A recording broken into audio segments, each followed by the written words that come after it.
Не используйте отхаркивающие препараты у детей. Я детский врач и сейчас расскажу почему.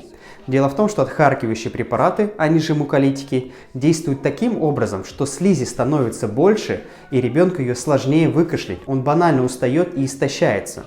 Эти препараты нужны в том случае, если слизь очень вязкая и густая, чего у детей почти не бывает. И чаще всего дети продолжают кашлять лишь потому, что принимают данные препараты. Подписывайтесь и ставьте лайк.